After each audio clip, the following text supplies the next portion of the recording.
Go ahead, Nigga, you start. Oh wait, are we recording? We're recording. Hey yo, welcome to Fric and Frac. Who the fuck is Yo, that was funny. Shit, damn, we're recording.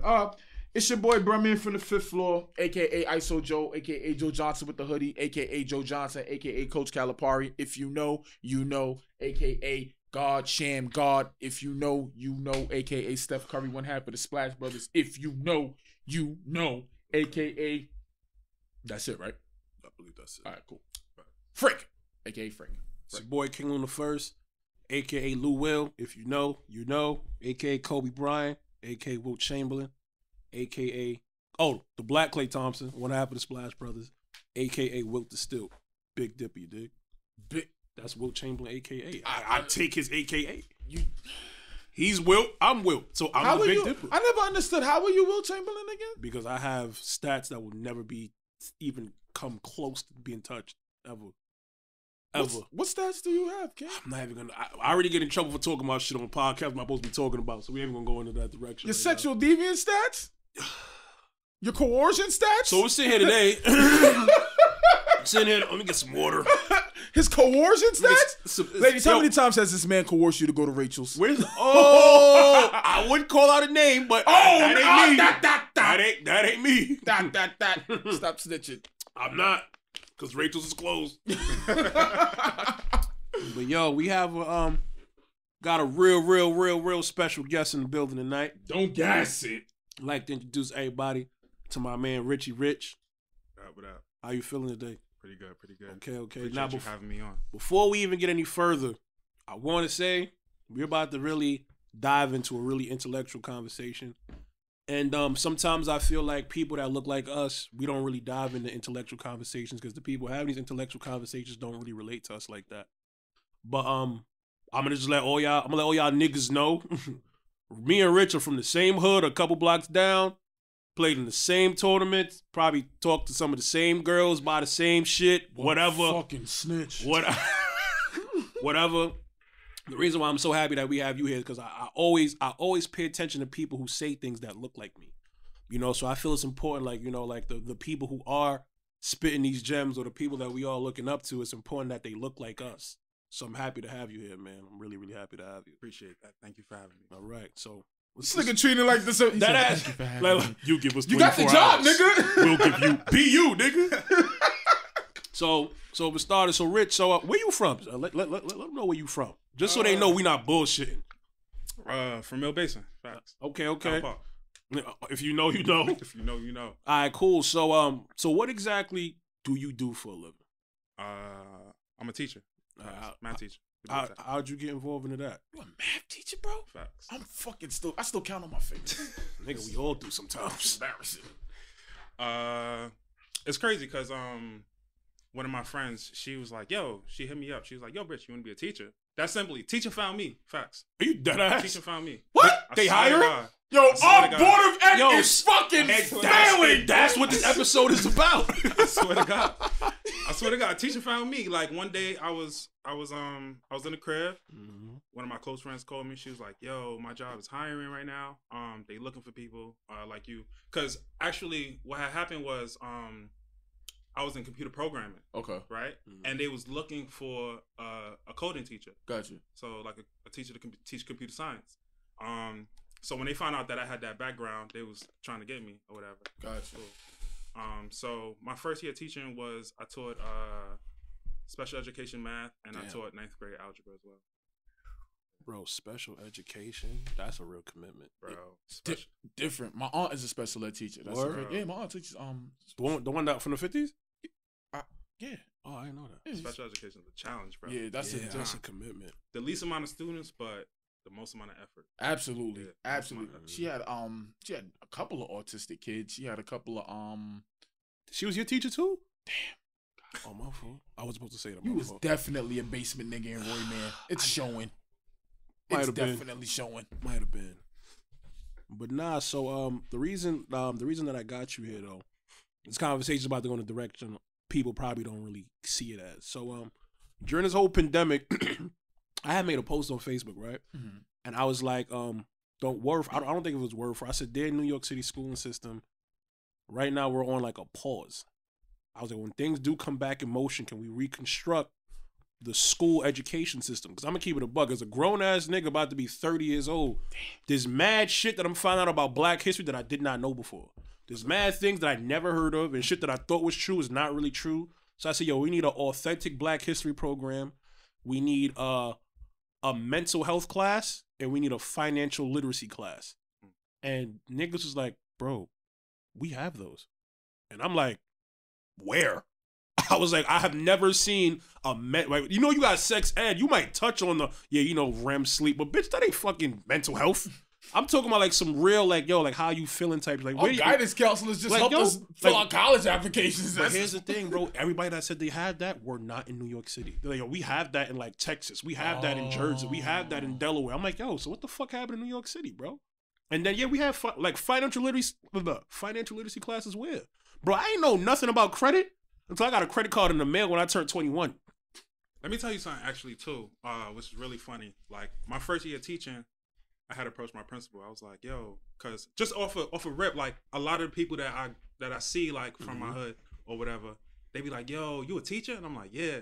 They be like, yo, how come y'all don't ever teach nothing about like financial literacy or any of the meaningful things that help? Hell yeah. Like people come to me all the time. Cause they go through life and then they look back and they reflect and they like, yo, why this stuff that really impacted my life later on, why I didn't get taught that in school, right? So I might have heard that like 10 times once I like started telling people that I was teaching or whatever. So I approached my principal. I was like, yo, I want to do a financial literacy class. And she looked me dead in the eye. She was like, yo, nah, I don't think the kids would be interested in that. What? Like, dead in the eyes. Yeah. Nigga, kids ain't interested in nothing. I'm like, yeah, they interested in chemistry. They interested in bio. What? But not financial literacy. The fuck? But long story short, I was able to launch a financial literacy class the following year. Oh, wow. In that same school? I had about like a good, I want to say 15 kids that was in there. Wow. And That's I'm talking tough. about like, they walk in there with a notebook. Wow. We going over like how credit cards work, how the interest rate work. We going over taxes. Like, taxes, it's kind of like pools. So like you make a certain amount of money, it goes into another pool and another pool or whatever. And that's what you pay taxes on. So they started learning about that. But the funny thing is, I jumped into that class like, with content. I'm like, yo, let's learn about taxes, learn about credit cards. And I'm like, yeah, so y'all know what a debit card is or whatever. We just breeze through that. They like, know what the fuck them cards is. Debit card? They don't know though. They don't know.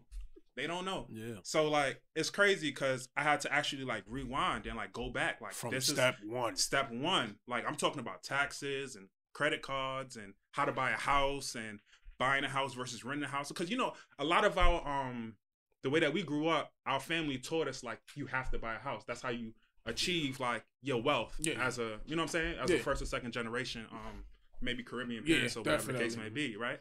So there are some beneficial factors like to renting a place as well. You know what I'm saying? So I taught them the obvious the areas between like what's the benefit from renting and owning a house and stuff like that, So and also about investments, like a lot of people think they could beat the market by quickly trading and stuff like that. It may work for certain people, but if you are a 9-to-5 hardworking person or whatever, right, you may want to just have interest in ETF funds or something like that, right? Like Vanguard and stuff like that, ways of investing. So, and also teaching them about like how to make money off of like little percentage of interest, right? Like 5% interest, 10% interest, 5 to 10% interest on your money starting from 14, 15 years old is a lot of money going down the line. By the time you're like 40, 50, you might be a millionaire. You know what I'm saying? So just teaching kids like the financial literacy and how to navigate through the world financially is key. I thought that was really important for them. And they were wired. Like I'm talking about like out of the 15, it was like an extracurricular thing. They got no grade for it or whatever. Yeah. So I want to say like out of the 15, I had 13 that was just like this close to me. Like we on the board going over things and stuff like that. What about those other 2? Other 2 in the back knocked out. Like, yo, I chose Mr. Spence class because he mad cool. He gonna let me do whatever I want. This nigga that wear the Jordans. I'm not even gonna hold you. Growing up, my family was the type that wasn't giving me no Jordans or nothing. None of the fly shit growing up. So when I started teaching, I was like, I'm stunning all these little niggas. I remember one time there was a fight in the school. It was my first day wearing my infrared 6s. I'm like, I'm not breaking this. I'm not doing Y'all that. gotta do what y'all gotta do. Y'all know what y'all gotta The do. word security. Come here. Security. You feel me? It's crazy because I'm sitting back and I'm thinking when I was in high school, I had this I forgot what class he was supposed to be teaching, but Mr. Wins, fuck his bitch ass, you feel me? He actually did one cool thing. He actually did set us aside, and he was like did it on the hush, like, look, I'm gonna teach y'all about this shit. This is what y'all need to know. You feel me? And he started like giving us mini lectures talking about finances and credit cards and things of that nature. And that was when I was in 12th grade. But Right. you know, you heard what you just said though? What? He did it on the side. Yeah, it was like a So side. now Yeah, it you was like gotta a side ask, thing. you gotta like, ask yourself. be- So you got that now, and you got your principal that says, "Nah, kids not gonna be interested in that." Why are they afraid of making financial literacy you wanna so know what's available so to us? You know what's so crazy when I Why, think bro? about that? As I think back on it, Because he like, yo, I'm not supposed to be doing this, but I'm gonna do this for y'all. That's the impression that I got from what he said. I don't think it's a purposeful thing, right? I don't think they do it on purpose. I just think they got their priorities elsewhere. You know what I'm saying? Yeah. So like it's like, yo, you got state exams and you know, you need to make sure kids take chemistry and they take math and they take Bro, English. there's Spanish 5. Why Like- why is there 5 Spanish? It's only 4 years of high school and you can't give me financial and it's literacy? only one language. Why, bro? They could fit that shit in somewhere, bro. I thought it was crazy. When I think, I'm sorry to go back to it, but when I think back on it, I actually think he had to close the door and put a piece of tape over the door. Because remember I had the 3 glasses and put the tape over the 3 glasses. Now, why do you think he And yo, I could be fucking bugging, but we used to have to actually like whisper, not whisper, but like speak very low and pretend that's what it was. He was supposed to be doing prep. It was a Regents prep kind of thing, you feel me? But it was a class. And he was doing it, we was doing that instead. He was like basically like cut a deal with us on the side. Like, yo, I'll pass y'all. Shut the fuck word? up. That's what he and said? was giving out, and we were taking separate tests on economics. We were taking a separate test on economics, Damn, on that's learning tough. credit That's and tough. credit and stuff like I that. hope that nigga retired because you just OD snitched on that. Yeah, nigga. fuck. I hope he ain't doing that. Damn, today. son, that just dawned I don't on give me. a fuck. Fuck that nigga, Mr. Wins. I Nigga, hope that's you like heard a that. cool nigga if you ask me, nigga. That nigga had big problems, big smoke with me. I can see why. Why? But you know, but I'm gonna keep it. I gotta tell the truth, same the devil, right? So as of the last couple years, man, like me and Rich was talking on the phone yesterday, bro. I feel like I was at a stage in my life, bro. I was just killing myself for all the decisions that I made, bro. Like, think about how much money I blew on shit that did not matter. Like, bro, I was even telling. There was a point in time where I had like an absurd amount of cash, just like sitting in a book bag under my bed. I ain't gonna say the amount, you never know who's listening.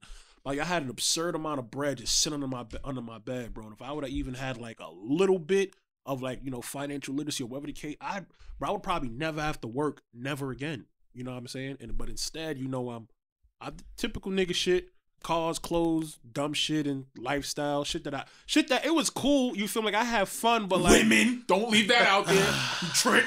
Whoa, all right, yeah. I wouldn't even blame myself on that, right? Because even me, like, knowing first time I got an opportunity to buy a car, I cashed out. I was like, yo, I'm going to get this car. Remind you, I was probably making like $500 a week at that time or something like that. Damn, bro.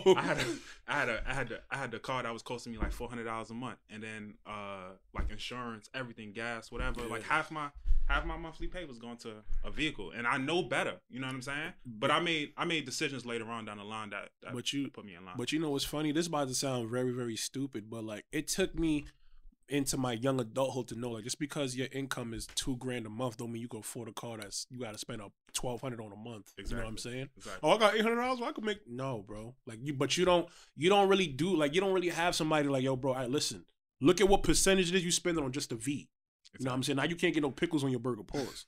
You know what I'm saying? Like, I'm being honest, bro. Like, these are conversations. Like, if we would have these kind of courses when we was growing up, bro, you probably would be in a whole different space. I know. If you had at least a 5% of what you knew now back then. 5. Absolutely. At least 5. But it all goes back to what he just said, to get back on track with as far as the schooling system is.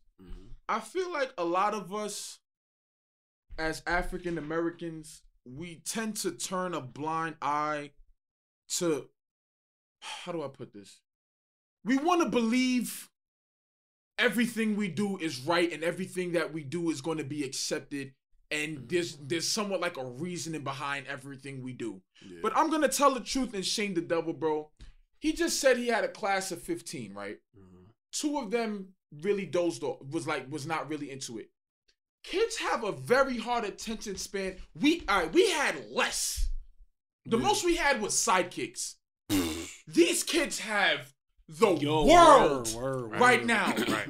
The world right now. Mm-hmm. And I want to say how dangerous Snapchat is. Remember we was talking about that. Wait, remember what you told me yesterday? Dangerous. It's just 15 kids, and he only has a attention deficit of 2, and this is because this is something that they're choosing to do. Yeah. You feel me? So it's a little bit more different. Mm-hmm. You feel me? Imagine if you tried to implement a lot of these things to these kids, and for lack of better words, in the hood, in the urban neighborhoods, as a mandated thing. Mm-hmm. Do you really think the Board of Education will receive their return on investment? No. You feel me? Like it's so much. It's a lot of things that in the African American community that we try to we blame society for neglecting us for having, mm-hmm. but it's a lot of things that I've watched us as a culture destroy. Mm-hmm. You feel me? Like they say they don't have enough after school or recreation programs. Mm-hmm. So you create after school and recreation programs. You build a building, you pay the contractor for the building, mm-hmm. get it built up, you get the teachers to come teach it, you put all the necessary tools in it. How many kids show up? How many kids are really dedicated? -6. How many kids are really dedicating their time to come to this after school program? And it's just and the one time on a consistent basis. And I'm not talking about that one time niggas want to be proactive in gym class because it's basketball. But what about when we playing soccer? What about when you playing tennis? What about when we fencing? What about when we fencing? Shout out to K Vega. Shout out K Vega. What about when we fencing? So it's a lot of things. And then that's just off the not showing up part. Mm-hmm. But then you got kids who come to these types of situations, and I've literally watched with my own 2 eyes. Kids really fuck things up, bro. Mm-hmm.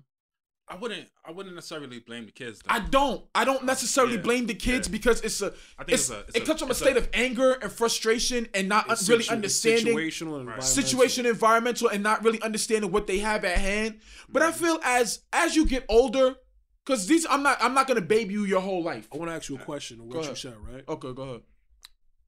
You made a good point. You was like, kids fuck shit up, right? Mm-hmm. Kids do fuck shit up. So what kind of kids fuck shit up?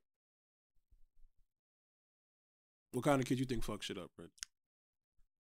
I'm only from the hood, so I can only speak for Perfect. That's where we all from. What kind of kids fuck shit up?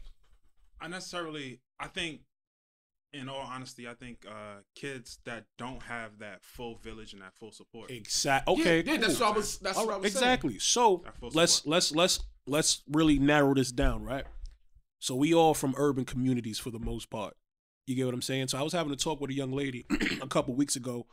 And I was trying to tell her that bad schooling systems is kind of like a never-ending. It's almost like a cycle that it's almost impossible to really breach out of. Absolutely right. And I say that like I was telling you, if you think about all the schools that have, all the places that have like poor school districts, they're usually in the hood. You know what I'm saying? Schools that have good school districts, let's say like Long Island, where people pay high property taxes, the school districts are amazing. They also get a lot of, I don't know if it's government funding. They get a lot of government funding. So what people don't understand is each school is going to get a specific or a different type of amount based on where they are located at. Am I right? Let me see how that works.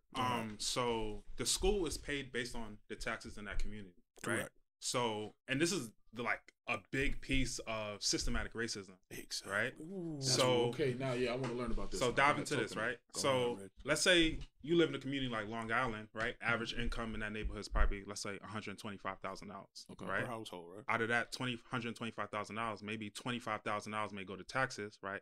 Maybe $5,000 from one household will be going to that school. This is rough estimate numbers, right? That makes sense, right? Yeah. But when you talk about, so that's Long Island, and now you're talking about all the houses in that community, the average income is $125,000, right? Let's talk about Brooklyn now, right? Where your mom's is hustling, my mom's is hustling, by right? themselves. I know for sure my mom never made like career income money. You know what I'm saying? So like, what's my tax rate going to be? You know what I'm saying? Instead of my household giving $5,000, they may be giving 1 or 1.5. You see what I'm saying? So then, if you box in like where the school gets its funding from, right? From communities that don't make enough money, then they don't have enough money to teach the kids that what they need to learn. You know what I'm saying? So community based funding, community tax based funding for schools is systematic racism in itself. Absolutely. So okay, so is that the only source of funding that the schools receive, or is there multiple sources of income that's government? So basically that's government.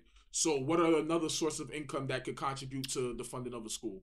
I'm pretty sure like most of the funding that comes from the school comes from that state and that based from that community. So all right, so so government? I'm pretty sure, I don't want to fuck it up. Government and state is two different fundings though, right?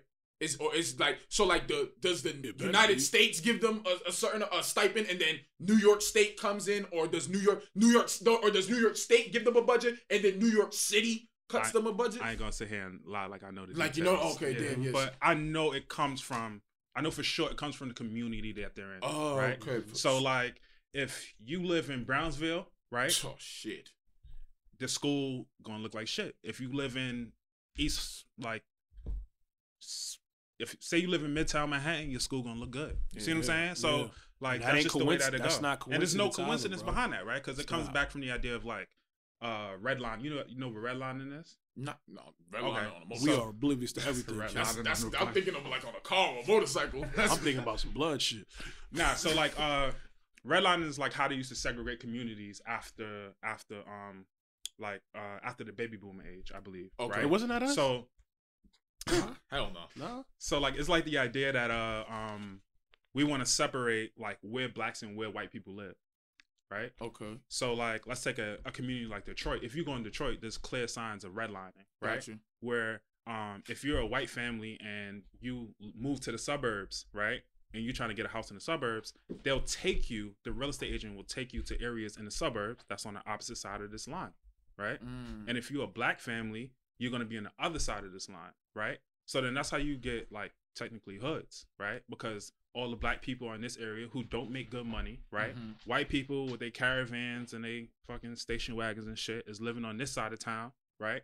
When those white people have kids or whatever and they want to send their kids to college, they can fund that because they're backed by the houses that were provided by the government, which when they sell, they make a percentage off of that. You know what I'm saying? So there's so many opportunities for white people to gain wealth versus black people, and that's the huge difference. You know what I'm saying?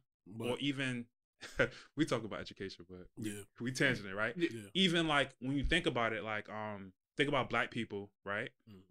Where they put us at to live, right? They put us in the projects, right? So, and what do we do in the projects? We pay rent, right? So we never get in a position to own, right? But white people, they get placed in these government funded houses in the suburbs, right? And then when they may be in a program like, oh, you own this house after 20 years or something like that, right? And then when they sell a house in the suburbs to another white family, they're going to get a good amount of money out of it. You know what I'm saying? They might have got $500,000 or $350,000, right? Versus the black family, we can't build because all the money that we made went into rent, right? And we live amongst other people that are struggling, and then you get a community of savages, right? Yeah, facts. And that's what crabs in a barrel, right? So you get into an experience where the black community doesn't get the opportunity to grow, right? And then we beat up on ourselves like, why don't we X, Y, and Z? Why don't we X, Y, and Z? But we can't pull ourselves up by a bootstrap, right? There's a reason why generation after generation after generation of black people that grew up in America, right, aren't reaching the success level that they should, right? And that's because there's generational systematic oppression that's stopping us, and right? we don't even realize that shit. And we don't realize it. I kind of feel like the reason why I like having conversations like this is because sometimes, like, I'm gonna be honest, we fighting battles that we didn't even know we was actually fighting. You know what 100%. I'm saying? Like, you can think about, like, when we were kids, What was the number one thing you got to do? You got to go to college. Got to go get a degree. Got to go get a good job. Shout out to all the beautiful black women. Tons of us are now getting bachelor's degrees and shit like that. What happened? They devalued the bachelor degree. Now you need a master's. Right. You know what I mean? It's like it's certain things that like you would like. What did you tell me yesterday? He was like, "Yo, bro, there's certain niggas with the same degree as me making almost twice as much as the bread." Right.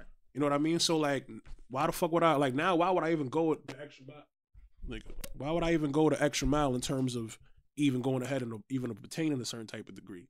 Oh yeah, we was definitely talking about that yesterday. You know what right? I'm saying? The idea. Oh, you want to dive into that? Might as well. We right here. All right, bet. So well. Let's exactly like what I just said to you, right? Is the idea that people who grew up in America, right, generation after generation, right, they're families of past slaves, right? Okay.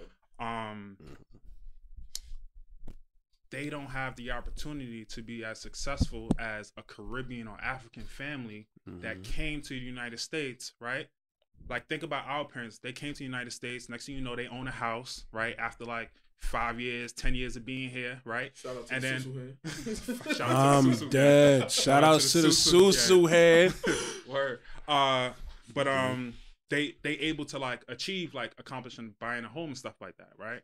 And then you look back and you be like, damn, these same people are struggling in the hood, and it's generation after generation. And I think what I want to say it comes down to is the idea, and we can go back to the school, right? Is that schooling and the way the system is set up kind of just beats the hope out of us, right? Like, you go through schooling, you go through these classes, and you get this idea that like I'm not successful, right? Like, you feel like I'm not successful. I can't amount to anything out of myself. Not even to cut you off. And then you get in this position of no hope. Also, in reference to what you said, people also like to this is, I don't know if it's like that for all of us, but I'm like, yo, when I was in school, people tried to make it like people tried to like measure the success of your life based on how book smart you are. You know what I mean? So it's like, just because I'm struggling in science, which I'm probably never gonna use a fucking day in my life ever.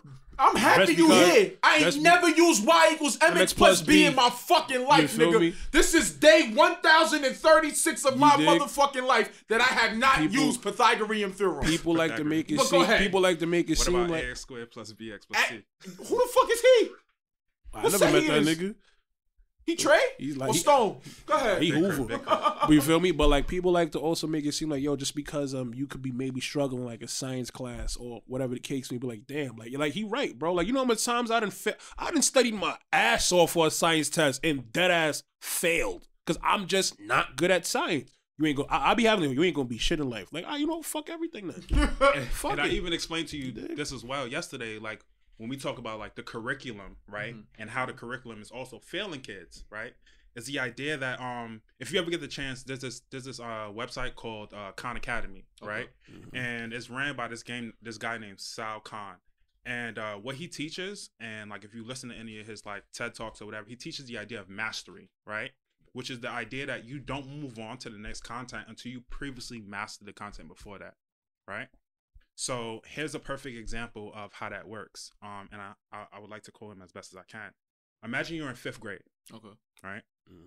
And everybody was on fire in 5th grade, right? You was a successful nigga in 5th grade. I ain't gonna hold you. I failed 5th grade hard. I fucked up 3rd grade you was really in bad. 3rd or 2nd grade. You dropped the bag. Let's say you was in 3rd or 2nd 1st grade. I was smoking though. You dig? Let me tell you something. I will never let niggas live down that I was the 1st, 2nd, and 3rd grade spelling bee champions to this day. Go ahead. Ask me to spell restaurant now though. Go ahead though. Or Schenectady.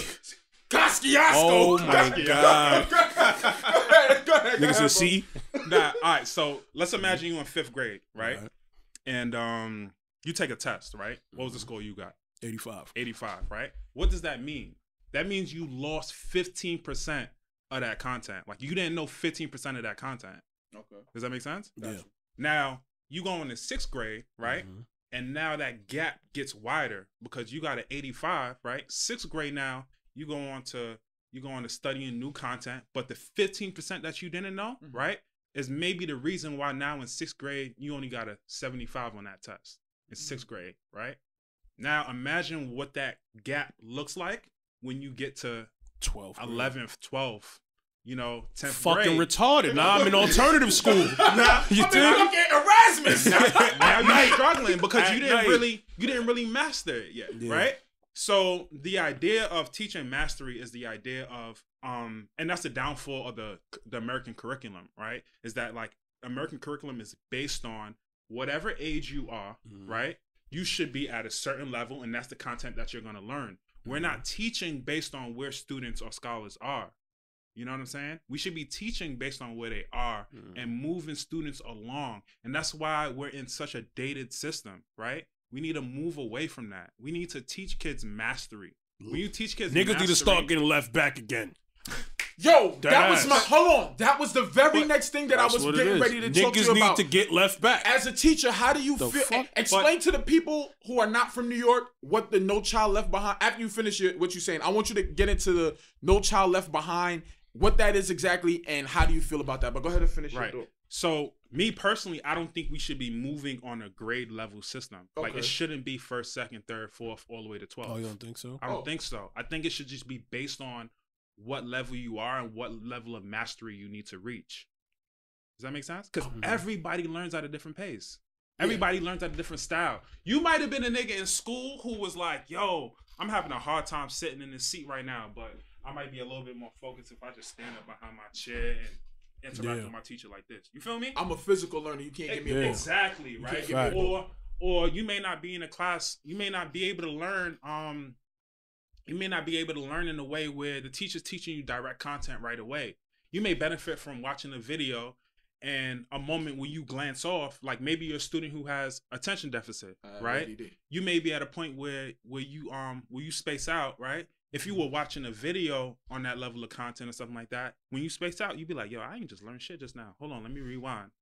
You know what I'm saying? Yeah, so like we in the area, like, why aren't we adapting to different learning styles, and why are we still in the same? Damn, that's Or to make matter, say with a nigga like you. So you fuck with clothes, you fuck with fashion, right? Yeah.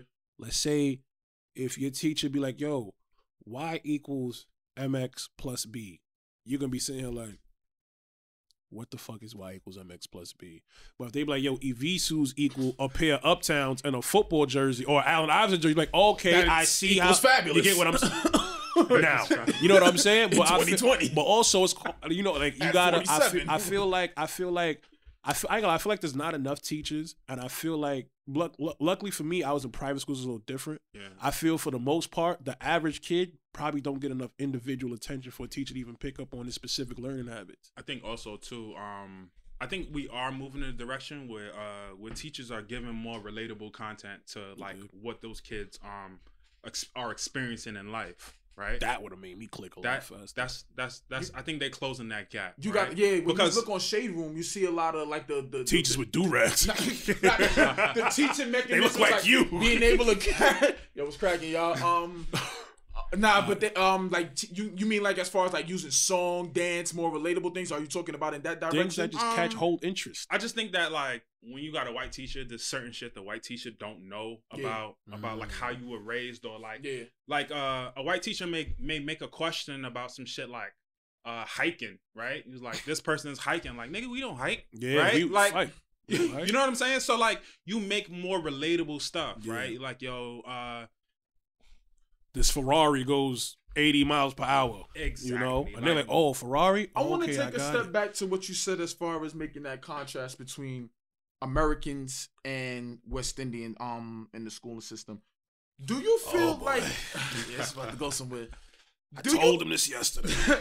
Do you feel like Americans have become so complacent with having things handed to them versus us as West Indians having to fight for it? Rich, what the fuck did I tell you yesterday, Rich? Please tell him what I told you word for word. I actually used the word complacent. What did I tell you yesterday, Rich?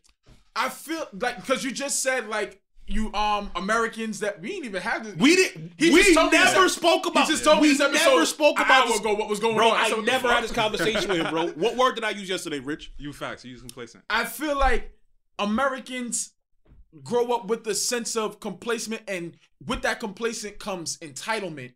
Yeah, like that's simple. Like, to be honest with you, and this is why Donald Trump is a dickhead, right? Because fuck Donald Trump. He makes it facts. Fuck that nigga. So he makes it. It's so funny we could talk about a white guy and call him a nigga. Yeah. Oh, shout out to the evolution of the N-word.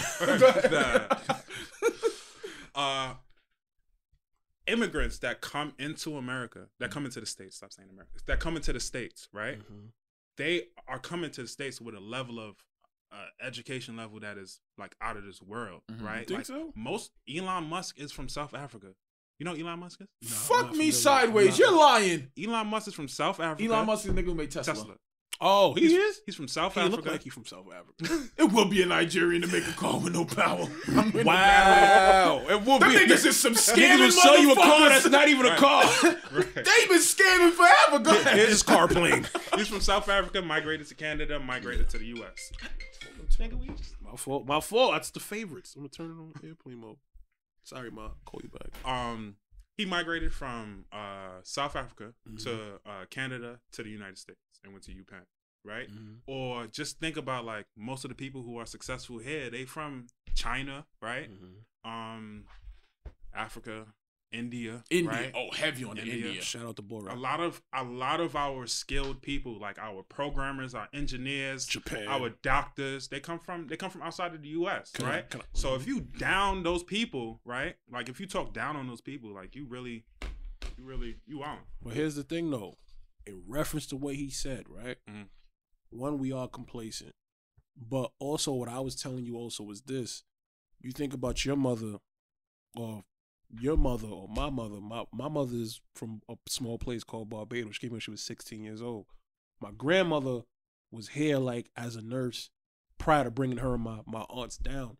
When West Indian people or foreign people come here, they come here on survival mode. Yeah. So nigga, if I don't go to school and get 100 and go to college and get this degree, I don't know where I'm gonna eat at, bro. But I need to keep a roof over my head. When they come here, but right? hold on, but niggas like us, we from here, bro. You know, I took school for granted every fucking day of my fucking life, bro. Yeah. Every day of my life, I took it for granted. Because I mean, you know what? I think that's just like an accountability thing. Yeah, it's an accountability thing. Nah, cause you know, I mean, cause bro, it wasn't that many foreign exchange. I can't just say foreign exchange. Dude. It wasn't that many students from other countries when I was a kid. But the few that were here, bro, they were light years ahead of me and whoever the fuck was in that class, bro. They really moved like a different pace. Yeah. You know, like it was almost like a nigga who hustle cause he won't fly shit. This nigga who hustle, he's got to feed his family.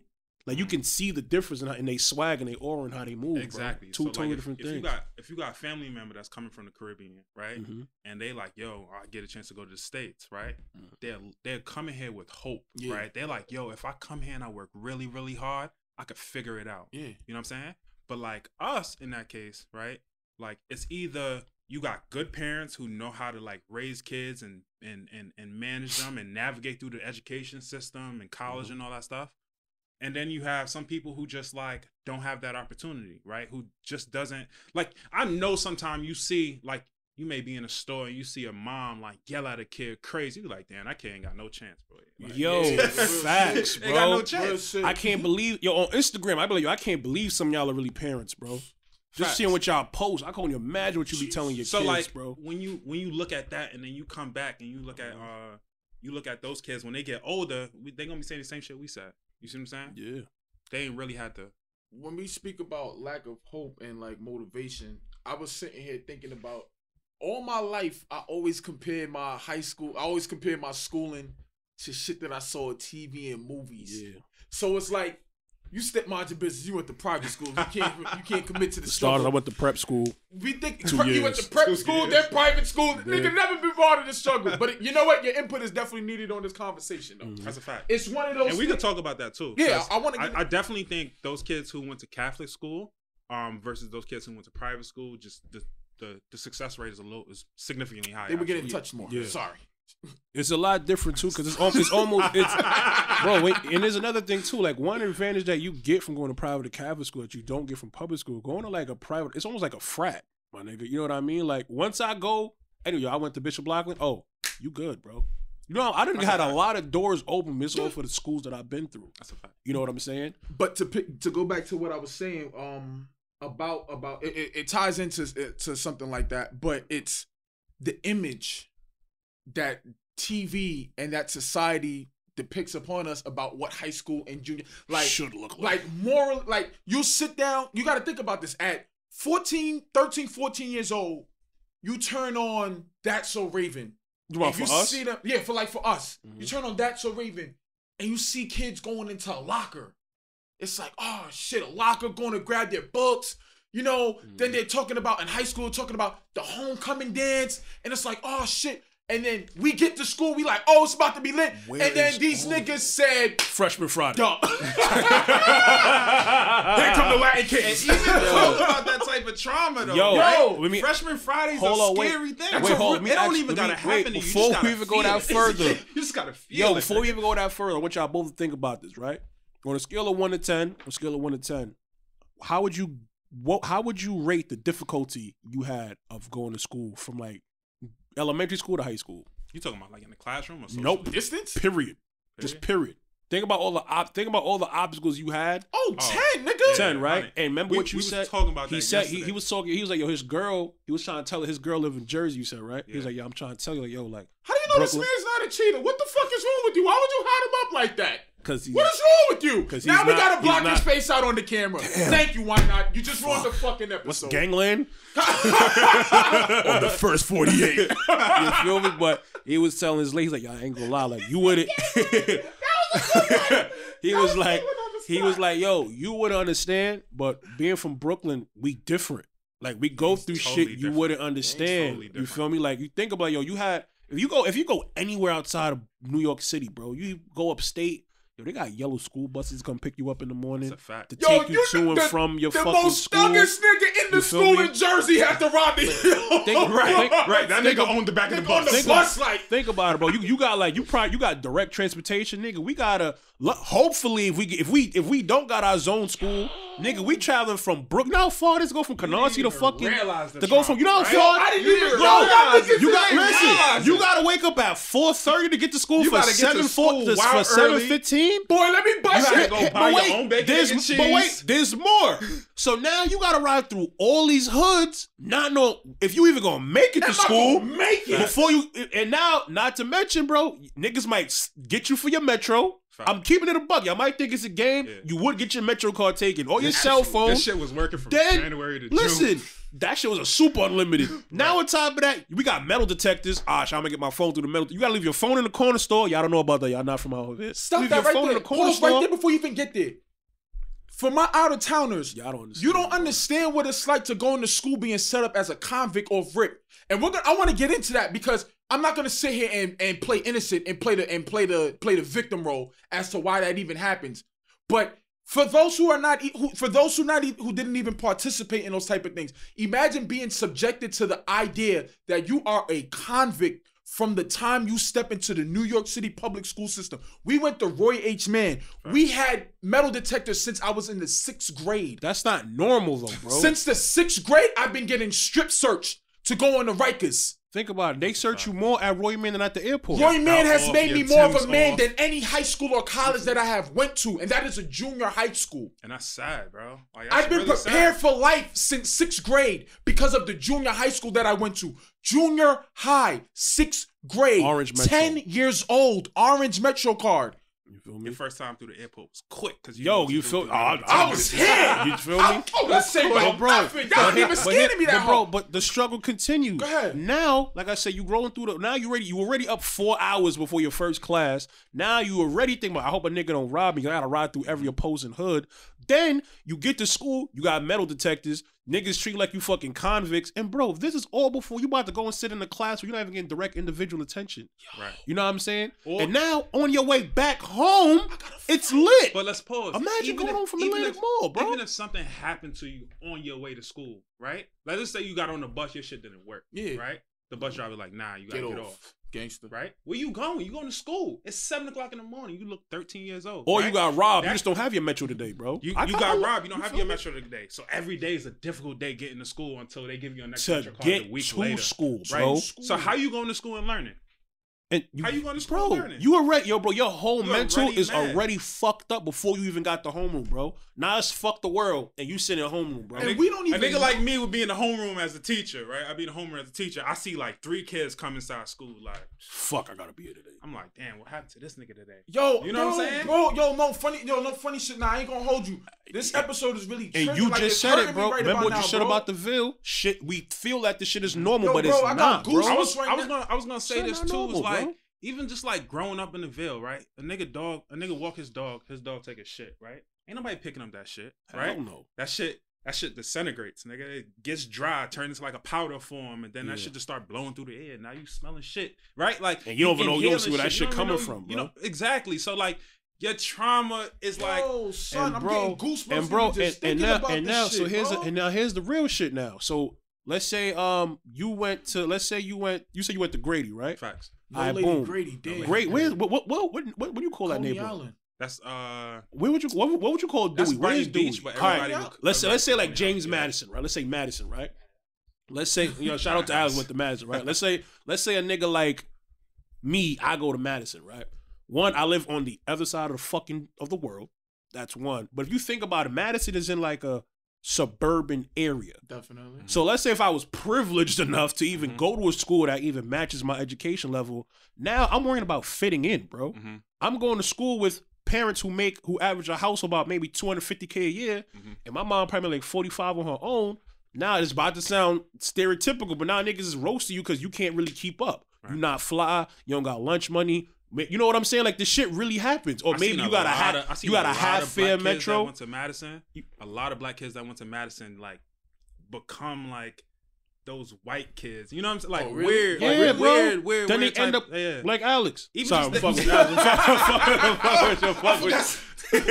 Fuck with you, Alex. Fuck with you, Alex. But that ass, bro. Think about it. Wrong? I think to a degree. Oh, okay. To a degree. I ain't gonna hold you. I know some Madison niggas who went to Madison who really thugging and bugging. You feel me? Yeah, There's a lot of bloods.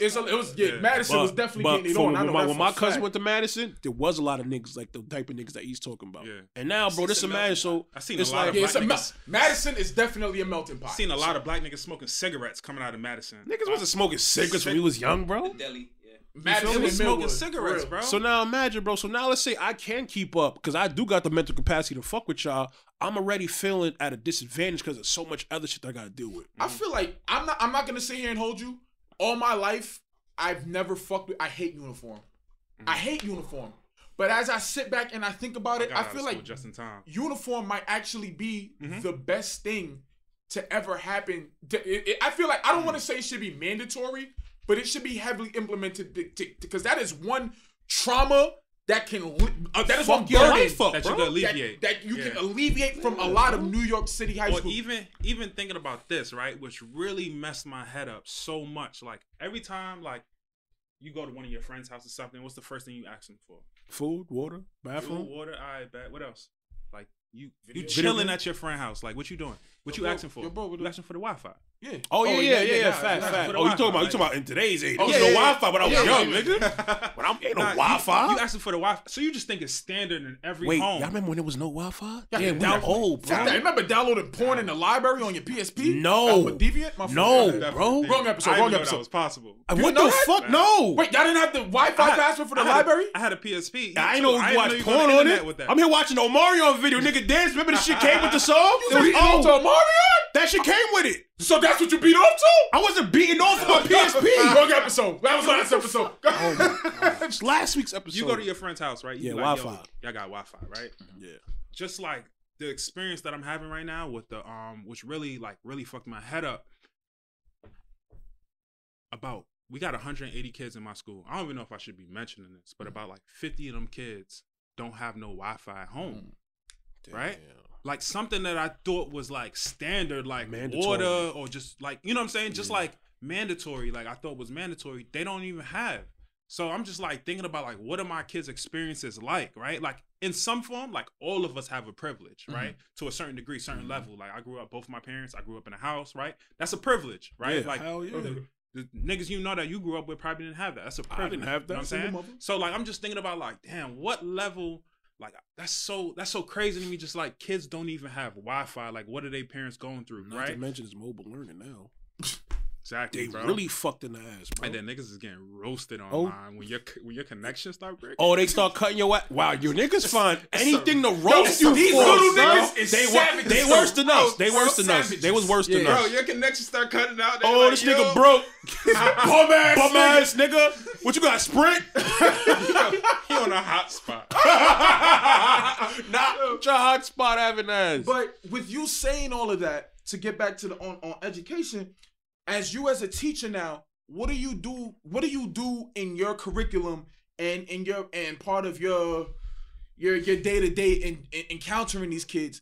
How are you alleviating some of the stress off of them? How are you interacting with them with their lash outs? Because this causes Yeah. poverty brings out anger, it brings out Frustration. animosity, it brings out frustration. I think before you even think about the curriculum or anything, it's like relationship building. Yeah, right? okay. So you focus more. Yeah, I key- focus a I lot don't on know. Okay, relationship good. building, right? All right, cool. Because I'm glad you said that. Yeah, definitely. super important. Because Bro, he teach at Sydney School. Well, he was teaching at Sydney Okay. School, bro. This is why shit like this is so important, bro. yeah. Well, I mean, he was. He not there no more. Oh, okay. You said what? Fact, you know the vibe. Oh, I didn't tell you that. You can't wow. Mute the mic. Mute the Nah, mic. off there. Definitely off there. Alright. Off there. Off there. Wow. The first kid. Oh, That was a shit. student. It probably was. Oh my god. That's crazy.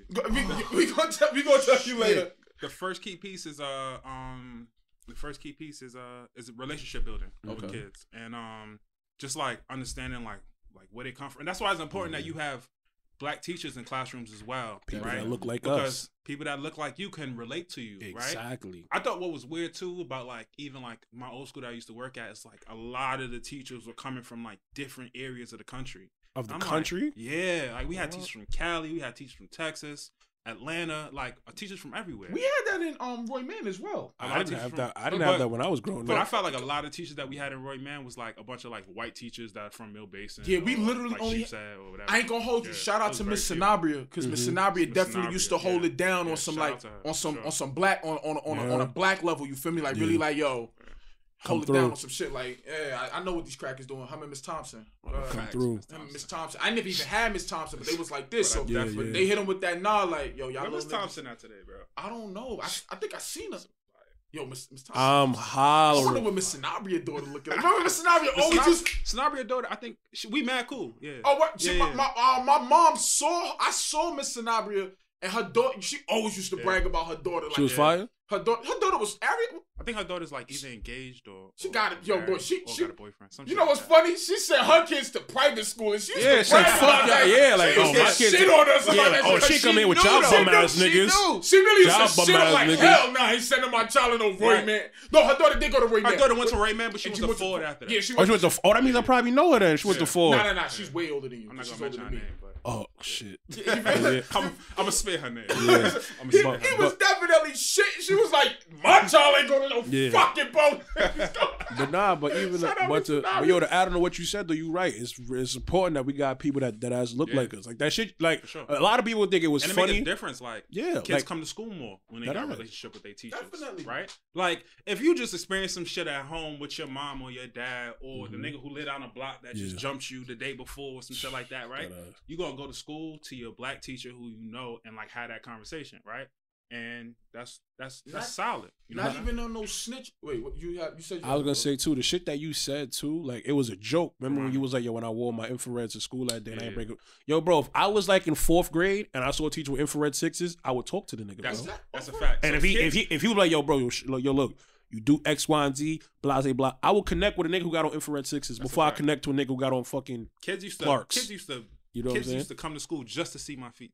As they Swear to should, God. bro. Swear to God, like, oh, he got on Yeezys today. Like, what? But they things used to like come that just for matter my though, feet. bro. Yeah. It And it's matters, crazy bro. that it matters. It does. And when we ain't have that growing up. I don't know how much you are how much you really in touch with the streets right now. You feel me? But Not much. all right, so I'm gonna put you up on game right now. A lot. You're really teaching. Lord forgive me for saying this, but it's a good chance you probably got a murderer in your classroom, homie.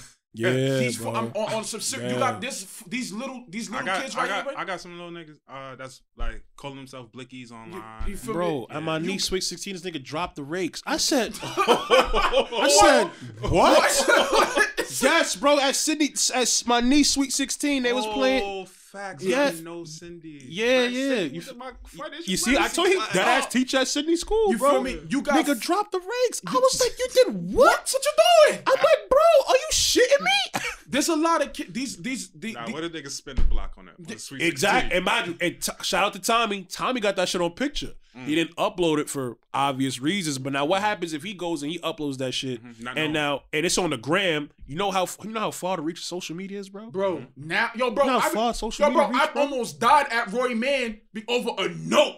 Some nigga came up to the school and killed me over a girl. Over a note that happened like a couple days ago. Could you imagine with social media now? Oh, it'll be over. This nigga came up to the school to shoot me, bro. Hey, you're not learning for a whole week. I'm not. She like, yo, I'm worried about my safety my right life, now. He in class like this. Let me fuck your head up. I didn't know that it was coming. Oh, I didn't know it was happening. I told a story time on this years ago on my Instagram. I didn't even know it was coming. I slid Shorty in. We was having conversations back and forth in class. I slid her the note. We was talking in her book. Her boyfriend took her notebook and came and read the conversation, came up to the school asking who I was. He's an older nigga? He was probably like, I think he was like a year older. I think he had just graduated. Oh, he's a high Those school. be the corny niggas too. Yeah, the The niggas corny niggas who you in high school? You fucking worried about with who in bitches eighth junior high grade, school, right? bro? Bro, Corny. She was fire. Alright. So I came outside of school. Yeah. I see a big ass crowd. I'm like, now you know a Roy Man fight. Yeah. It's lit. Yeah. I'm like, oh, and this was Roy Man days was a fight every day. This like, was you just had to wait to the end of school to exactly. see you fighting. Like, This crowd was a Roy Man versus Marine Park That crowd. fight If you was want, crazy if you back want in the to, if you days, want to, too. if you want Yeah. to talk If you about know, the you magnitude know. of the crowd, if you don't know Roy Man versus Marine Park, literally it looked like the Malice and it looked like the 03 Pistons versus Paces brawl every day. Shout out to a nigga named back in the day, a nigga named Quasi. I don't know who he at today. Quasi. You know what I'm talking about? Yeah. He lived right down the block from you, nigga. Oh. nigga named Quasi back in the day. He got it into with the nigga in the deli. And, yo, niggas used to get it. Marine Park versus Roy Man that was fight. war. I seen him like hit niggas like grown men, bro. I'm like, Niggas damn, don't bro, even you know in the 8th grade. The beef, the starting of that beef was I don't it know started on the McDonald's at Fillmore. Mm. They had hit I ain't gonna name no names, but they hit a girl's brother in the head with a brick. Now think of all the shit that we talking about that we could look back and laugh at. Do you think any of this shit is normal? No, it's not. It's not. Now think of all the shit you got to deal with without getting proper education. When bro. I was at Grady, when I wasn't at basketball practice, right, it would be a fight every single day. Because it's mad niggas. It's That's a lot of testosterone, That's bro. a fact. But they used to get Two on the bitches. train. They used to get on the train and get it going. Like you would take the train. We get off Brighton Beach, Sheepshead Bay, Avenue J, Kings Highway. From Kings Highway to Church Avenue is like 5 minutes. Yeah, that's a long stretch, Doors bro. closed, And train a rocking, 5-minute and fight niggas is getting mad rocking long, on the bro. train. Rocking, bro. Rocking That's a on the long train. I'm train saying, ride, bro. when y'all brought up the fact that what you call it, just trying to get to school. I never forget my first day of high school. Don't forget jumping over the puddles too. that- man. Don't forget jumping Yeah, over that the Roy Man puddles. puddle right there. That shit is brolic. Don't forget some puddles. You had That to jump ass, 7 bro. feet when you was. And now your socks wet for That's till how the we got next hops, day. bro. I ain't gonna hold you. That's Now how your socks wet till Wednesday. my first day We've been of gelling high a long school time. was on a Friday. Okay. So all you hear about is freshman Friday. Yeah. So I'm not even tripping, bro. I'm from the bush. Like I'm cool off all of that. You feel me? I think I was living in my basin at the time, but I spent a lot of time in Flatbush and Brownsville, so I ain't even tripping off all that. So I get off the train station. I get out the car. My aunt drops me off, and I'm getting ready to walk to school. Yo, bro, I just see like 1,000 Puerto Ricans with yellow flags in front of the school. In front It's of the 8 school? o'clock. I'm like, Oh, nah. Nah. Dead ass. this is what I set up for. That's what I signed up for. This is what I'm here. Hold I on. said, What school in you went Honda to? Civic. I went to John Jay. Oh, okay. John Jay. Yeah. That's why I said yellow flags was Latin Yeah. King niggas. Yeah. I'm like, wait a minute. In Honda Civic, I said, bro, these niggas is driving? And bro, And then it didn't make it no better that the niggas parked the car and came inside the school. oh, they went to school there? Some of them went to school. They was Some of them driving? were just chilling, bro. They was parking with the teachers. They was battling with the teachers for the spots. faculty. They was battling And with bro, teachers. They was battling for now the that you teachers bring for the that up, spots. now that you bring that up, let's also this is just talking about our era alone, bro. I could be wrong.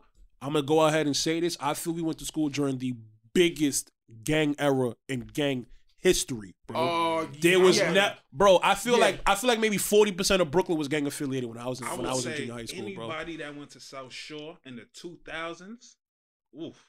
Think about it, bro. Right there on Glenwood South Route. Shore's always been wild. You get what I'm saying, bro? So I just want to keep on adding because a lot of people like when I be trying to tell them, I'm like, yo, you can't go to school in New York. Like if you can make it out of high school in New York, you can make it anywhere, bro. Now I really appreciate college y'all is for even college is bringing that easy up. if you survive high school in New York, Yeah, bro. like, yeah, real So shit. now The think biggest about challenge it. for me and the biggest challenge for me in college was how I spoke. Believe it or not, like I used to, cause like when, and that's another thing too. Is like we not in a position where we in different groups of people. Like I didn't interact with white people until I got to college. Most of us don't, bro. This is my biggest problem with white people until I got to HBCUs. college. This is why I'm not a fan of HBCUs. But That's not the real world. I went to 2 HBCUs, so I can speak on it too if anybody want to come for me. Go If ahead. you know, you know. No, you go. Oh, no. No, I was saying you're right. That ain't the real world. No, I want him to finish the story and then I could chime Oh, in. okay. Yeah. So like, just like the way that we're having a conversation right now, right?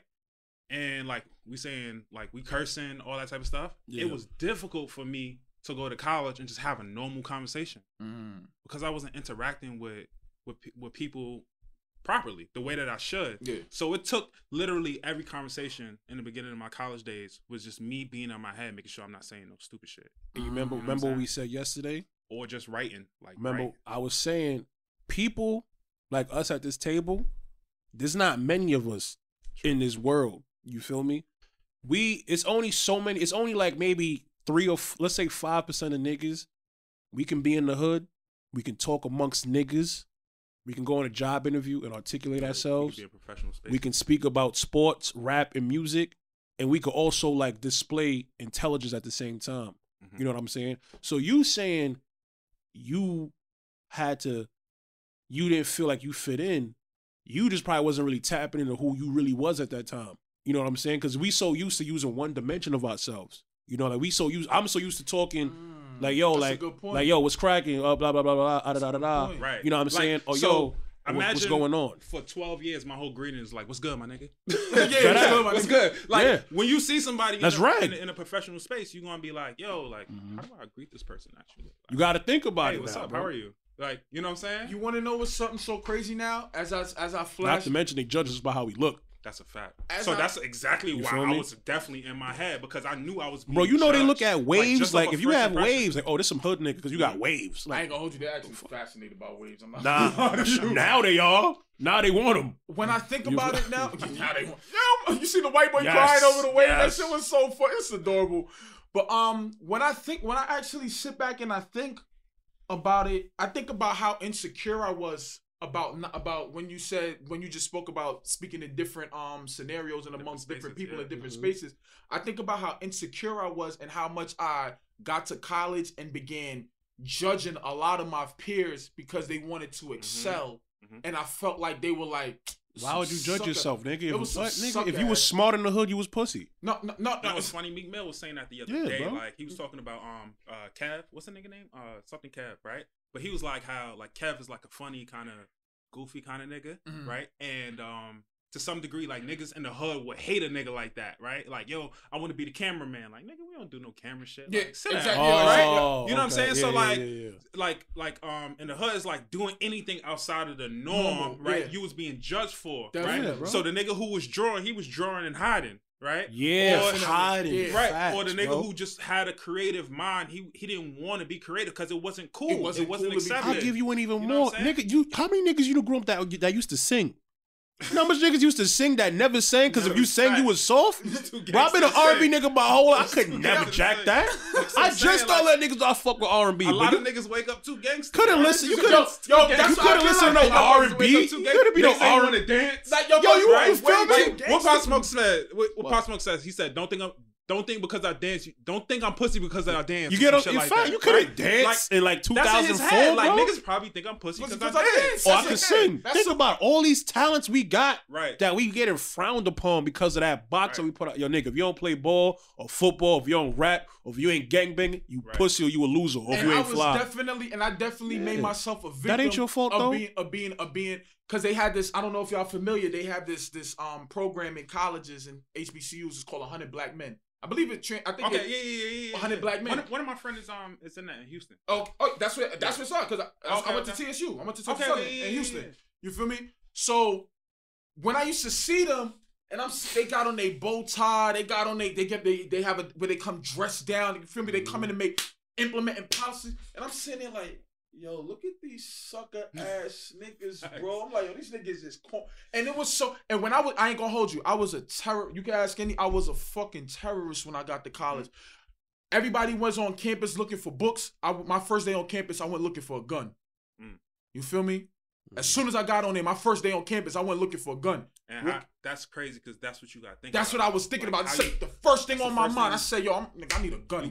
I went to go get a gun and a tattoo, bro. I'd have thought about the same. I'd have thought about the same. Well, not the tattoo. I'd have thought about the same shit. I'm in Texas. I don't know what the fuck. I need a ratchet. The first two things, bro. You got to understand what I was in Atlanta and Tennessee and just driving through Tennessee, like just mad Confederate flag. I'm like, oh, I need him. You said I need a hammer. This is recently? Yeah. This is open. That's bro.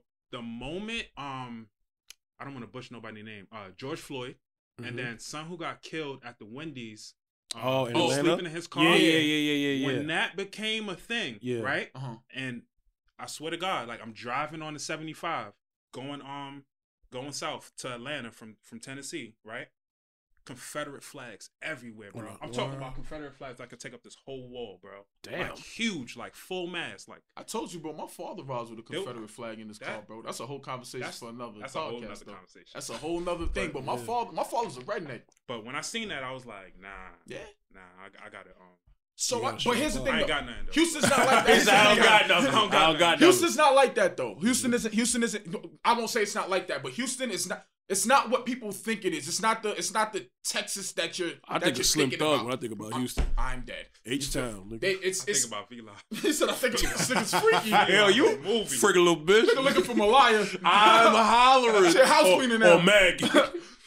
But you feel me? I got out there, and those are my first two things. So I'm like, nah, bro, I was really angry.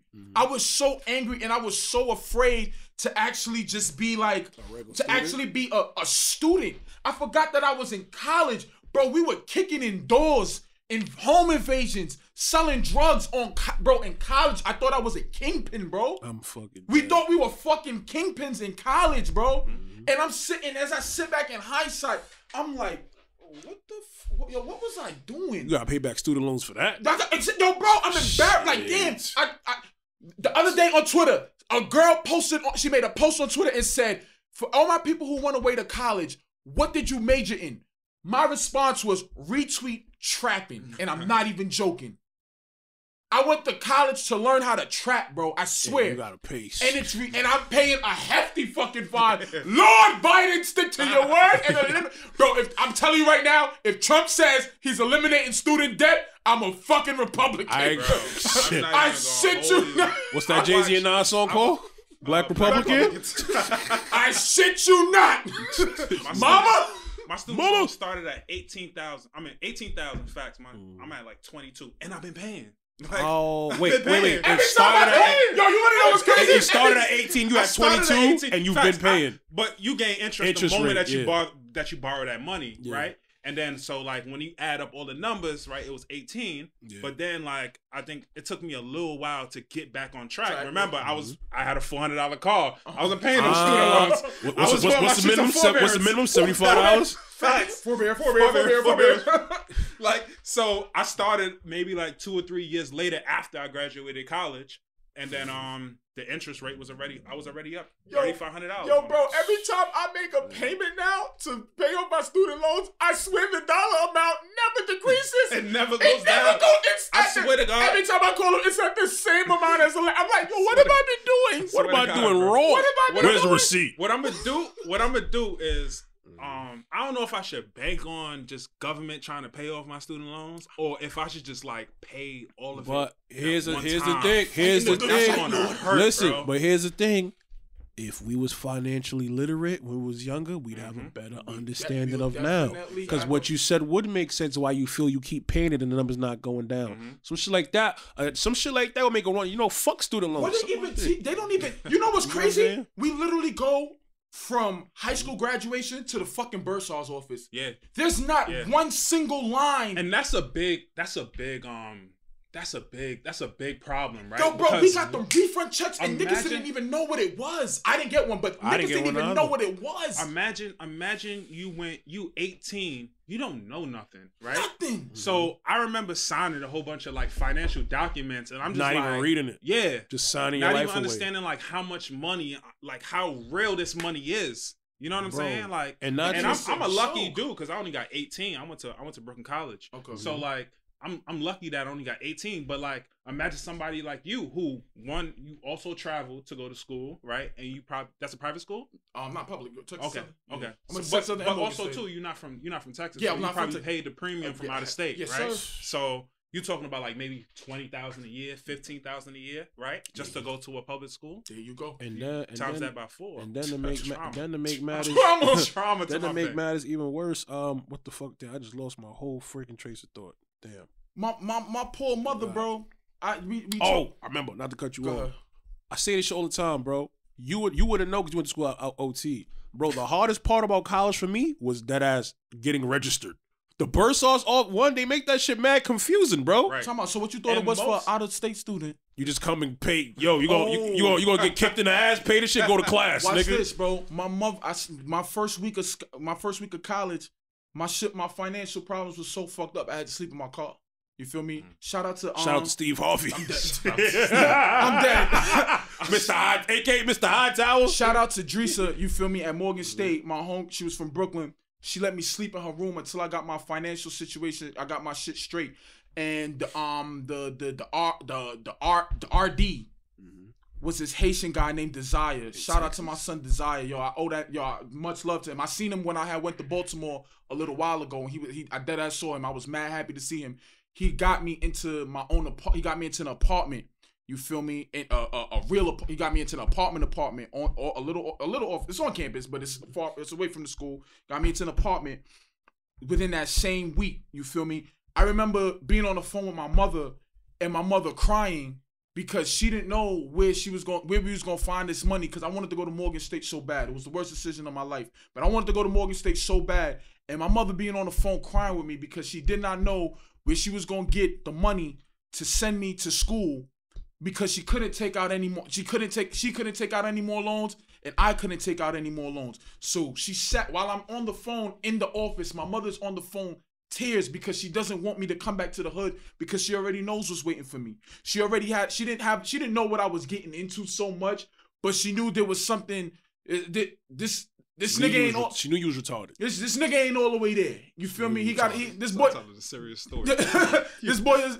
You pour his heart. He ain't rap too tight. Nigga ain't rap too tight. You feel me? My son's going through some shit right now. You feel me? So my mother wanted me out of Brooklyn very bad, and I literally have to pay. And I'm literally paying the price now off of my mother's. When I got accepted into Texas Southern in the first place. The day they lost my acceptance letter, we kept on calling to find it. They said my mother called one more time because I was getting ready to go upstate to go to Herkimer. My mother called one more time and said the name one more time. She gave her my government. The lady said, "Ma'am, we do not." Wait a minute. Oh, I just found his acceptance letter on the floor. Yeah, he's been accepted. He has to show up tomorrow for orientation. Bitch, what the fuck you mean tomorrow? My grandmother, God rest her soul, and my mother packed my bags.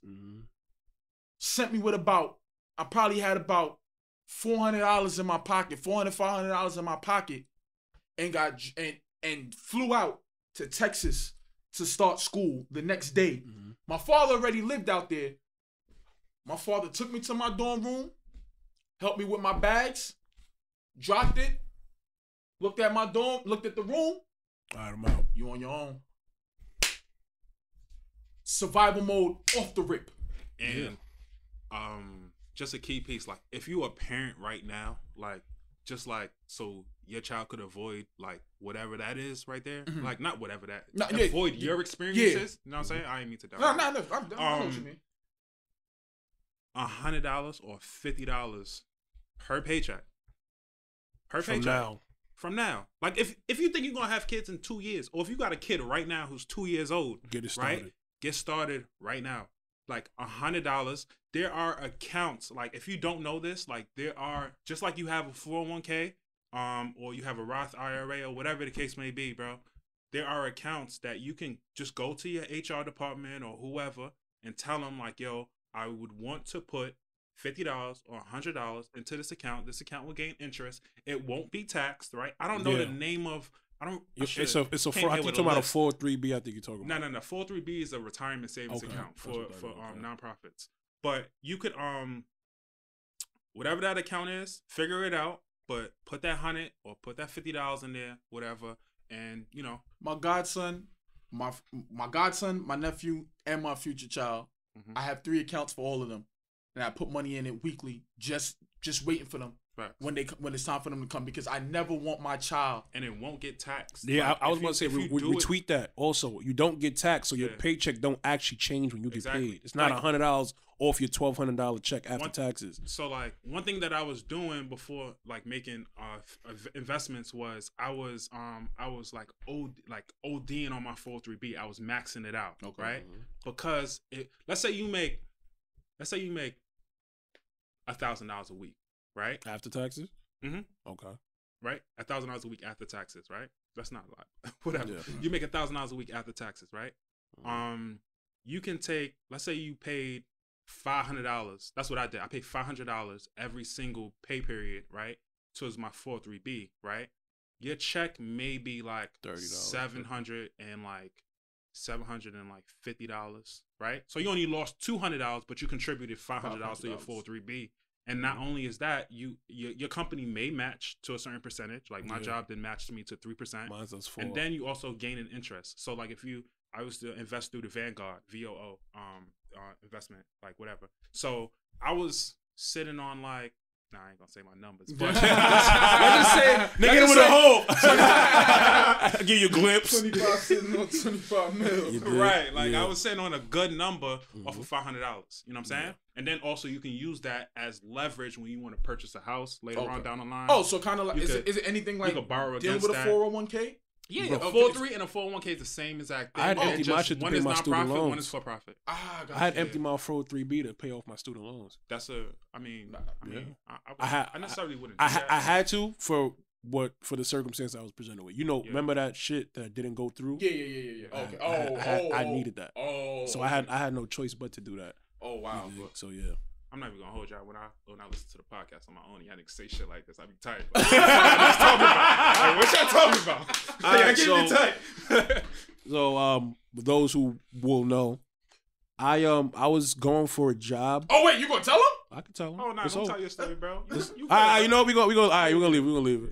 Don't tell your testimony. Follow us on Patreon for the real story though. Follow us on Patreon for the our Patreon is coming. Dickhead, powering out your shit and didn't do it. Patreon is here. Make sure y'all follow the Patreon for the real story. That's gonna be on next week's episode. Oh God, we're gonna leave that where it's at. But yeah, to go all the way back to what I was saying, that it's a very thin. The line doesn't even exist between graduating and Bursar's office. So we're going straight into these offices and they're just telling you, bro, they need a class to prepare you for that part of college. No funny shit. That was my point of the financial literacy class. Like I was even telling kids that were freshmen, I'm like, yo, if you like $5, like just save $5 into an account, like and just like get some interest off that $5. You might have like $3,500 after 4 or 5 years. You know what I'm saying? Like that's something though. You know what I'm saying? No, like you don't even imagine like somebody like me. I took out all loans just to borrow. My dad, my first year of college, my dad paid $900 for me, and he was like, it was kind of like I was kind of in like that state of like, if I don't pay this right now, I'm not gonna get like. I'm not gonna be able to go to class or whatever. That's how traumatized I was. That's how I felt too. Right? Blackboard gonna shut down. Right. That is, bro. You know how many times my blackboard shut down, bro? Now I'm failing the class because I'm broke. You know what kind of trauma that is, bro? Yo, but bro, that $900, my dad was acting like, yo, mortgage ain't gonna get paid this month. Like, you know what I'm saying? Damn. Like, damn. That's tough. Like Tough. he choosing me over the house. That's Like, a real he care nigga. about me, right? That's a real nigga. So that was the first $900, but after that, everything was student loans that I borrowed to pay for college, right? And then if I would have had, like, let's say like somebody would have taught me, like I taught my kids, like, yo, save $10 or $5 a week or whatever into an account that gain interest, you may have like $3,500. Now, instead of me coming out of college, that $17,000 that turned into $21,000, right, would have now been like 14. Right, and it would have probably been like 16 and a half, 17,000. You're talking mad, You know what I'm saying? Like trying to keep up. quick Man. math. You feel me? Okay. Listen, You get where I'm going though, right? Definitely. Definitely, the financial literacy I feel like is like one of the most important. And the most if you like, we're not gonna get into it, but like if you have no idea of like financial literacy, just do two things for yourself. One thing for yourself is like learn what compound interest is. Compound interest. Okay. Learn what compound say no to interest credit is. cards when you're Like, 18. Watch. Just find a video online and just type in compound interest and just watch that. Like that's a really that's a gem right there. Compound interest. Got you. And patience. It's crazy how much obstacles we face that we don't even really realize we faced, bro. Yo, New York City really. New York City, tough. That shit, bro. New York City fucked up a lot of Yo, lives, these- bro. There's no maybe niggas in Cali or some Cali, shit. That what? They still What? got. They still got Cali, school buses. wait, They they like got school buses, they- bro. they- Black yeah, niggas facts. came on the bus. Yeah, bro. I remember one time I was on with Grady. And remember, it it snows here, bro. right. Yo, but got stopped out in the snow. That ass, bro. I remember one time, Grady is mad routes you could take home, right? Yeah, Well, where I 'cause live, mad right? trains I'm on and a 3 buses. bus. I'm coming back home, right? Some nigga from Lafayette. I think he was blood or some shit, right? I'm walking to the back of the bus. I'm trying to sit. You know, the back of the bus got 5 seats in the row, right? Yeah. Walk to the back of the bus. I'm trying to sit. I swear to God, bro. We ain't even breathing the same air, my nigga. I brushed past the nigga a little bit. Niggas like, nah. I'm about to fuck this nigga up. It took a lot of niggas to tell this nigga like, yo, bro, just chill. It's not that serious, bro. It's not that serious. So like, just like these experiences alone, you know what I'm saying? Bro, you talking about that, nigga? When I was in fucking, you know a nigga I went to Royman named David Joseph, blood nigga. I might know him by face. Yeah, I probably know about. So, bro, we on a 3 train. You just indicted that nigga. David Gave ain't his whole shit. government and said, You feel me? shout out to my man David Joseph. Yo, we in the train. David Joseph, what's his social? 067. fucking snitch, Bro, dog. we in the train, my nigga, and somebody calls David to the train and smacks the shit out of David. And so David was like, yo, what fuck that? What's popping? So nigga take his bag off, like, yo, what's up? It's me, David, and like 2 other niggas. It's like 60 of them, bro. So the train doors closed. I'm like, woo! Thank you, God, because I did not want to get popping with these niggas. Before I know it, bro, I kid you not, there was a nigga when I was in the 6th grade. He was in the 8th grade, who was my size now. The nigga opened the train doors. Hey, Stevenson? No. The nigga, I think the nigga was Kazim. Nigga opens the train doors. Boom, he went to IS 340. I hate that school. Boy, they came out like fucking roaches. All of them. I was sitting here like, oh, shit. Bro, I'm like, oh, shit. Bro, I ain't gonna hold you. I never told the story. I get on the back of the train. I let these niggas fight by themselves. You feel me? I'm like, all right, they gonna get their ass whooped. I'm just gonna sit in the back. So I'm in the back. The doors closed. These niggas realize I'm on the back train. Nigga, I get off at Frank like, nope, y'all not catching me. On the 2 straight to the bush. I ain't never helped a nigga fight since I see a nigga catch a $150, bro. I seen a nigga catch a $150 one time. I'm like, that's not coming my direction. That's another thing too. Like a lot of us feared like a $150. Yeah, you know what I'm saying? Bro, niggas Like, don't know what that shit imagine- is. We $150 is when you catch. I know. For those out of town. Ear to mouth. Yeah. You feel me? Telephone. Just walking down. Be on Junction and think you good. If you, I don't know what you was doing on Junction and not being Crip. You was turning Crip. Right. Off rip. You was turning Crip off Crip. Boy, being And on I'm not even Junction- saying that as a joke. I'm really talking about you would walk on Junction and niggas say, yo, what's cracking? You Crip? You cuz? Nah. Today you turned. or you die. That's how it works. That's bro. how it was. You know, but Really niggas just how it crip was. because they had no You decision. had no choice. Niggas just crip because you literally had no. It was either vote or it was crip or die. Vote or die, crip or It die, was crip bro. or die.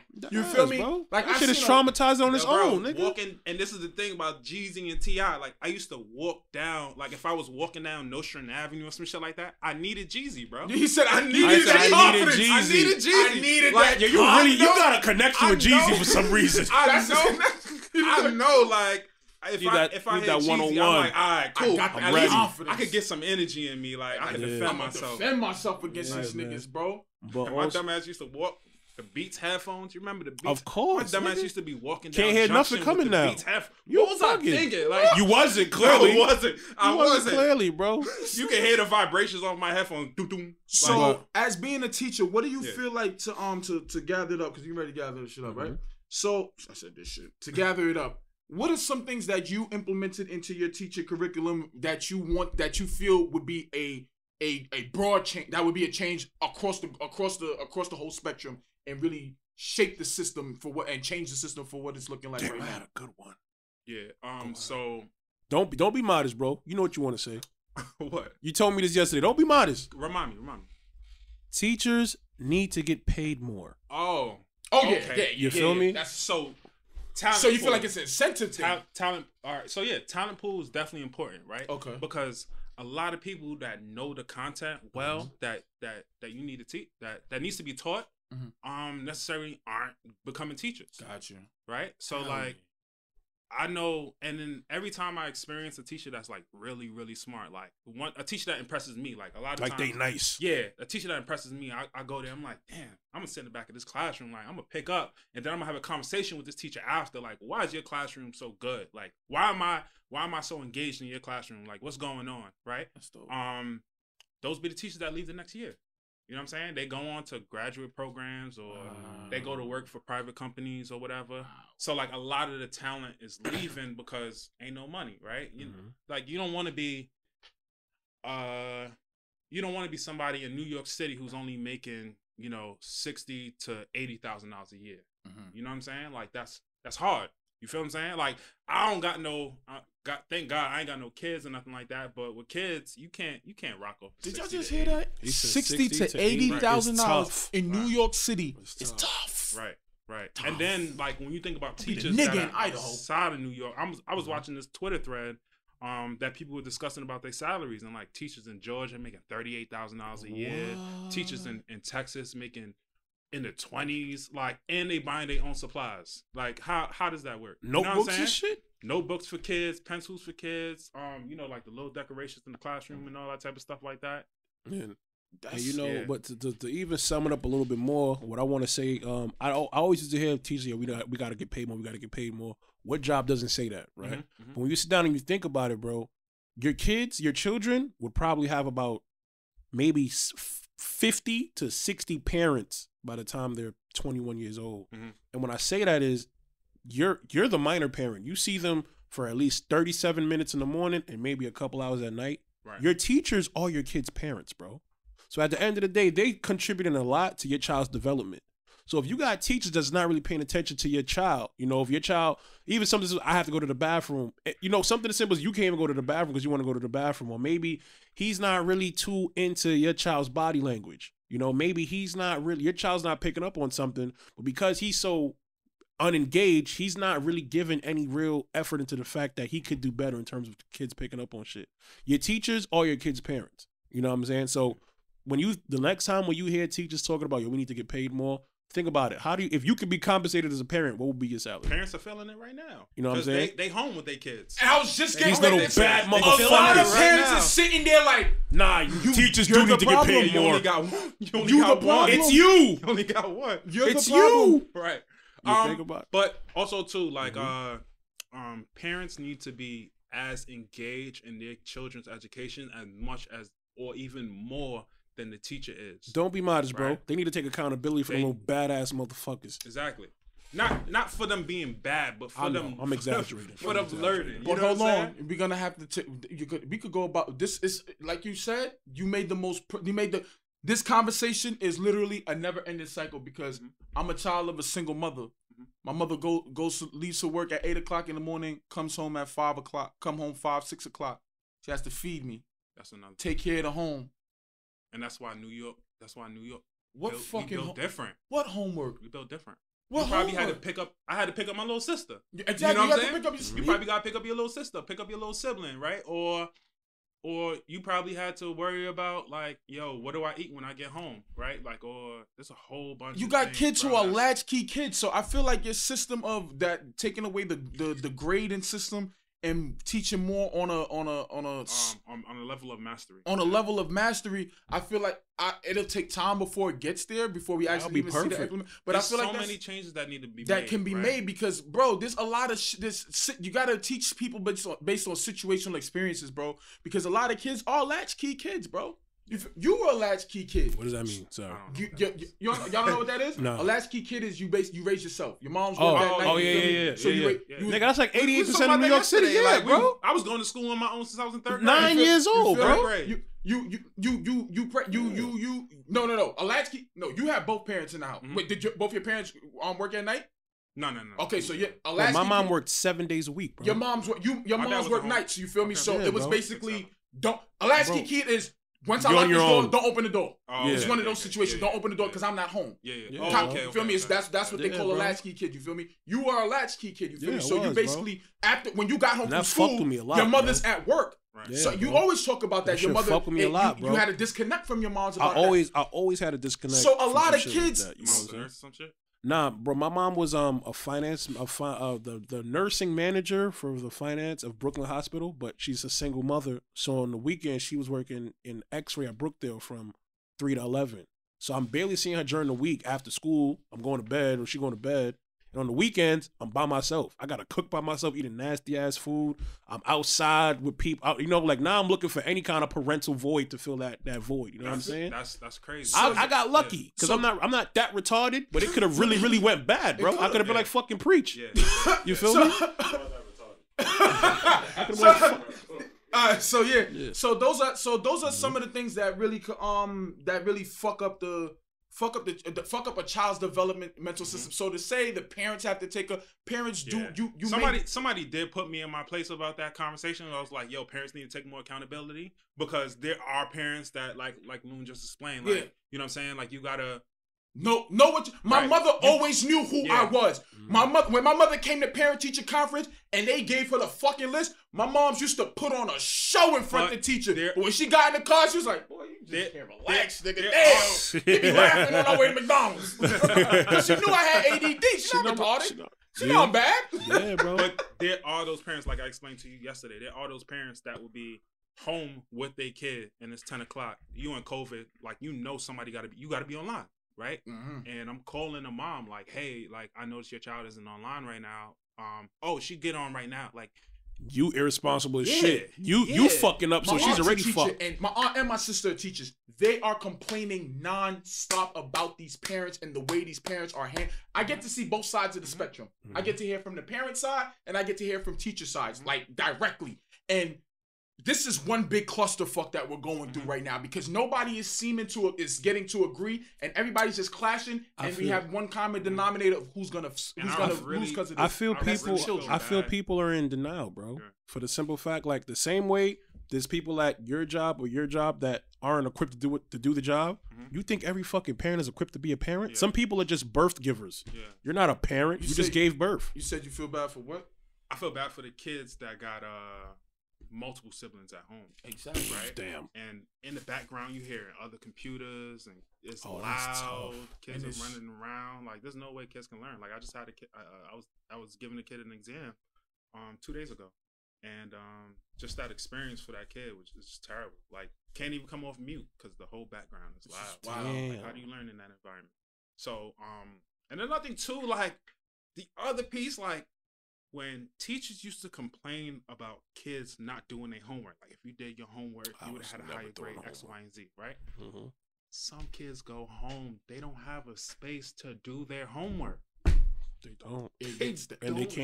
They don't have transportation to go to after school. Right. My grandmother got to come get me at 2, so I can't. Nobody did to get me at 4. I didn't have a desk in my house I mean, obviously I had a dining table, but I'm Dining. Jamaican, so there was all type of shit on my dining table. Mad mail your name. And Yeah, you not even, mad mail your name. You're not even legal. Legit, I had this much room. I had like 12 inches of space. I was doing no homework on that shit, right? So, you know, just not having enough space to do homework, I just didn't do that shit. You know what I'm saying? So, like, I didn't have a space in my house until I got to college. I was like, I need this, and I'm a responsible adult now to go get myself my own desk. So niggas is kicking us out. So let's just what's one word of advice you want to give to anybody? Like, what's one word of advice you want to give? What's one word of advice or input you would like to give for teachers to pick up on, or the schooling system in New York City to pick up on? You go first.